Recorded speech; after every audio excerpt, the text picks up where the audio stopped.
ಇನ್ನು ಗುಬ್ಬಿ ಮೇಲೆ ಬ್ರಹ್ಮಾಸ್ತ್ರವನ್ನ ಪ್ರಯೋಗ ಮಾಡ್ತಾ ಸರ್ಕಾರ ಖಾನಾಪುರ ಠಾಣೆಯ ಸಿಪಿಐ ಮಂಜುನಾಥ್ ಅವ್ರನ್ನ ಅಮಾನತು ಮಾಡಲಾಗಿದೆ, ಸಸ್ಪೆಂಡ್. ಮೇಲಾಧಿಕಾರಿಗಳ ಆದೇಶವನ್ನ ಉಲ್ಲಂಘನೆ ಮಾಡಿರುವಂತ ಅಮಾನತು.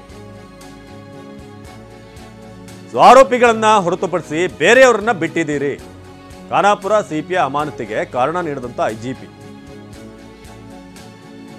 ಠಾಣೆಯ ಸಿಬ್ಬಂದಿಯನ್ನಿಟ್ಟು ಭದ್ರತೆಗೆ ಸೂಚಿಸಲಾಗಿತ್ತು. ಆದರೆ ನೀವು ಎಲ್ಲರನ್ನೂ ಕೂಡ ಬಿಟ್ರಿ, ಆರೋಪಿ ಹೊರತುಪಡಿಸಿ ಬೇರೆಯವರನ್ನ ಬಿಡದಂತೆ ಸೂಚನೆಯನ್ನ ನೀಡಲಾಗಿದೆ. ಆದರೆ ರಾಜಕೀಯ ನಾಯಕರು ಠಾಣೆಗೆ ನುಗ್ಗಿ ಬಂದಿರ್ತಾರೆ. ನೀವು ಹೇಗೆ ಬಿಟ್ರಿ? ಇದರಿಂದ ಠಾಣೆ ಒಳಗೆ ಗದ್ದಲದ ವಾತಾವರಣ ನಿರ್ಮಾಣ ಆಗಿದೆ. ನೀವು ರಾಜಕೀಯ ಮುಖಂಡರನ್ನ ತಡೆಯುವಲ್ಲಿ ವಿಫಲರಾಗಿದ್ದೀರಿ ಅಂತ ಈಗ ಮಂಜುನಾಥ್ ಅವ್ರನ್ನ ಸಸ್ಪೆಂಡ್ ಮಾಡಲಾಗಿದೆ. ನಿಮ್ಮ ಸ್ಟೇಷನ್ನ ಲಿಮಿಟ್ಸ್ನಲ್ಲಿ ಅಥವಾ ಸ್ಟೇಷನ್ ಒಳಗೆ ಕ್ಯಾಂಪಸ್ ಏನಾದ್ರು ಪ್ರಿಮೈಸಸ್ ಏನಿದೆ ಆವರಣದೊಳಗೆ ಬಿಡಬಾರ್ದಾಗಿತ್ತು, ಒಳಗೆ ಬಿಡಬಾರ್ದಾಗಿತ್ತು, ನೀವು ಅವ್ರನ್ನ ತಡಿಬೇಕಾಗಿತ್ತು ಅಂತ. ಅದು ಕೂಡ ಒಬ್ಬ ಕಮಿಷನರ್ ಒಳಗಿದ್ದಾರೆ. ಸೊ ಅವರು ಕೂಡ ಇರುವಂಥ ಸಂದರ್ಭದಲ್ಲೇ ಈ ಮಿನಿಸ್ಟರ್ಗಳ ಅಥವಾ ಇವರು ವಿಪಕ್ಷದ ನಾಯಕರುಗಳೇನಿದ್ರು ಅವ್ರನ್ನ ತಡಿಬೇಕಾಗಿತ್ತು ಅಂತ ಈಗ ಖಾನಾಪುರ ಸಿಪಿಐ ಅಮಾನತಿಗೆ ಕಾರಣ ನೀಡಿದಂಥ ಐಜಿಪಿ. ಸೊ ಒಬ್ಬ MLCಯನ್ನು ಭದ್ರತೆ ದೃಷ್ಟಿಯಿಂದ ಇಡೀ 3 ಜಿಲ್ಲೆ ಸುತ್ತಿಸಲಾಗುತ್ತೆ, ರಾತ್ರಿ ಸುತ್ತಿಸಲಾಗುತ್ತೆ, ಅದು ಸೇಫ್ಟಿ ಕಾರಣ. ಆದರೆ ಮಂಜುನಾಥ್ ಅವರು ಇಲ್ಲಿ ಎಲ್ಲರನ್ನೂ ಕೂಡ ತಡಿಬೇಕಾಗಿತ್ತು ಅನ್ನೋದು ಈಗ ಹೇಳ್ತಾ ಇರೋದಿಲ್ಲ.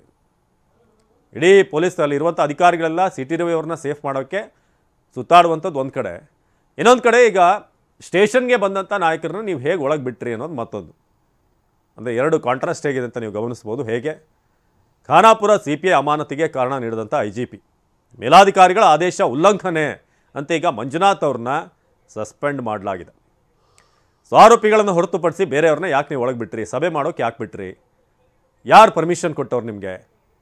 ಸೊ ಖಾನಾಪುರ ಸಿಪಿಐ ಅಮಾನತಿಗೆ ಕಾರಣವನ್ನು ಐಜಿಪಿ ಕೊಟ್ಟಿದ್ದಾರೆ. ಠಾಣೆಯ ಸಿಬ್ಬಂದಿಯನ್ನಿಟ್ಟು ನೀವು ಸೇಫ್ ಮಾಡಬೇಕಾಗಿತ್ತು ಅನ್ನೋದೀಗ ಐಜಿಪಿ ಕೊಟ್ಟಿರುವಂಥ ಕಾರಣ ತಮ್ಮ ಒಂದು ಪ್ರಕಟಣೆಯಲ್ಲಿ. ಸೊ ಆರೋಪಿ ಹೊರತುಪಡಿಸಿ ಬೇರೆ ಯಾರನ್ನೂ ಕೂಡ ನೀವು ಒಳಗೆ ಬಿಡಬಾರ್ದಿತ್ತು, ಹೇಗೆ ಬಿಟ್ರಿ ಅಂತ. ಈ ನಡುವೆ DK ಶಿವಕುಮಾರ್ DCM ಹಾಗೆ ಪರಮೇಶ್ವರ್ ಅವರು ಗೃಹ ಸಚಿವರು ಇಬ್ಬರೂ ಕೂಡ ಅಲ್ಲಿ ಕಮಿಷನರ್ ಕಚೇರಿಗೆ ಭೇಟಿ ನೀಡಿದ್ದಾರೆ. ಜೊತೆಗೆ ಈ ರಾತ್ರಿ ಆದಂಥ ಒಂದು ಹೈಡ್ರಾಮಾ ಏನು ನಡೀತು ಆ ಎಲ್ಲ ಎಪಿಸೋಡ್ ಸಂಬಂಧಪಟ್ಟಾಗಿ ಈಗ ಕೋಪಗೊಂಡಿದ್ದಾರೆ ಗೃಹ ಸಚಿವರು. ನನಗೆ ಪ್ರತಿಯೊಂದು ಆಗುಹೋಗುಗಳ ಇನ್ಫಾರ್ಮೇಷನ್ ಕೊಡಬೇಕಾಗಿತ್ತು ಅನ್ನೋದ್ರ ಬಗ್ಗೆ. ಸೊ ಖಾನಾಪುರ ಠಾಣೆಯ ಸಿಪಿಐ ಮಂಜುನಾಥ್ ಅವ್ರನ್ನ ಸದ್ಯಕ್ಕೆ ಅಮಾನತು ಮಾಡಲಾಗಿದೆ.